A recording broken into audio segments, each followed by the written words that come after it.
दोस्तों, एक सवाल से इस वीडियो की शुरुआत करते हैं। आखिर डबल इंजन की सरकार में बार बार डॉक्टर भीमराव अंबेडकर का अपमान क्यों हो रहा है?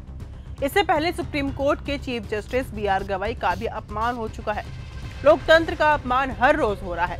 संविधान को बार बार तार तार किया जा रहा है। लेकिन अब हालात ऐसे हो चुके हैं कि अब बहुजन समाज और अम्बेडकरवादी लोगों का गुस्सा सड़कों पर फूट पड़ा है।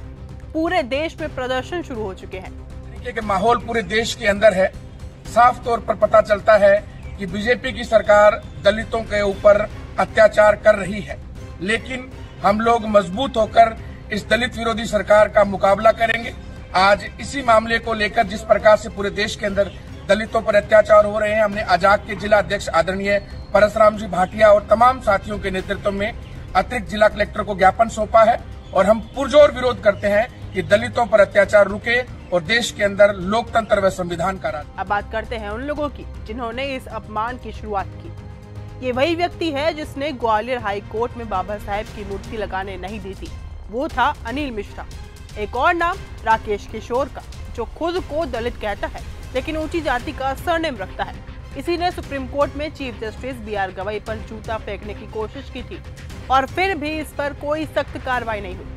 अम्बेडकरवादी संगठनों का कहना है कि इन लोगों की असली जगह जेल है, इनके खिलाफ तुरंत एक्शन लिया जाना चाहिए।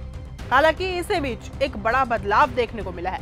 ऐसा नहीं है कि हर ब्राह्मण या ऊंची जाति का व्यक्ति अम्बेडकर या फिर बी.आर. गवाई के खिलाफ है। सुप्रीम कोर्ट के कई वकील, जिनमें अपर कास्ट अधिवक्ता भी शामिल है, अब बी.आर. गवाई के समर्थन में आ चुके हैं। इसी दौरान एक अहम अपडेट भी सामने आई। CJI B R. गवाई पर जूता फेंकने वाले वकील राकेश किशोर पर अब अवमानना का मुकदमा चलेगा, यानी कि कोर्ट ऑफ कंटेम्प्ट। लेकिन चौंकाने वाली बात यह है कि राकेश किशोर ने कहा है कि हमें कोई पछतावा नहीं है, जो हुआ वो परमात्मा ने कराया था। ये बयान साफ दिखाता है कि सिस्टम में जातिवाद और अहंकार कितना गहरा बैठ चुका है। इसी बीच सुप्रीम कोर्ट के अधिवक्ता डी.के. पाठक का भी बयान सामने आया था। उन्होंने कहा कि गवाई साहब मेरे लिए गुरु के समान है। मैं उनके चरण छूता हूँ, सिर झुकाता हूँ, इसलिए नहीं कि वो दलित समाज से हैं, बल्कि इसलिए क्योंकि वो ज्ञानी और ईमानदार व्यक्ति हैं। दोस्तों, डी.के. पाठक जैसे लोग आज उम्मीद की किरण है, जो जाति नहीं बल्कि संविधान में विश्वास रखते हैं। Advocate DK. पाठक मेरा नाम है, लेकिन गवाई साहब मेरे लिए गुरु के तुल्य है। मैं उनके चरण छूता हूँ। जब भी निकलते हैं तो मेरा सर अपने आप झुक जाता। उनकी इसलिए नहीं कि वो एक दलित समाज से बिलोंग करते हैं, लेकिन इसलिए कि वो एक ज्ञानी व्यक्ति हैं। उन्होंने हमें जब भी मिले तब भी हमारा मनोबल बढ़ाया। अभी हम तो एक फ्रेशर, एक न्यू री एनरोल्ड मेंबर है, लेकिन हम सपने देखते हैं कि हम एडवोकेट बनकर यहाँ पर प्रैक्टिस करने आए। तो हम चाहते हैं कि एक जो सेकुलरिज्म वाला पार्ट है वो कहीं ना कहीं लैप्स हो रहा, कहीं ना कहीं हमें। दोस्तों, इनसे सबक लेना चाहिए उन जातिवादी ताकतों को जो बार बार सुप्रीम कोर्ट और संविधान का अपमान करते हैं। अब सवाल ये है कि 2014 से पहले ऐसा क्यों नहीं हुआ? तब संविधान, सुप्रीम कोर्ट और अंबेडकर की मूर्ति का इस तरह से अपमान कभी नहीं हुआ।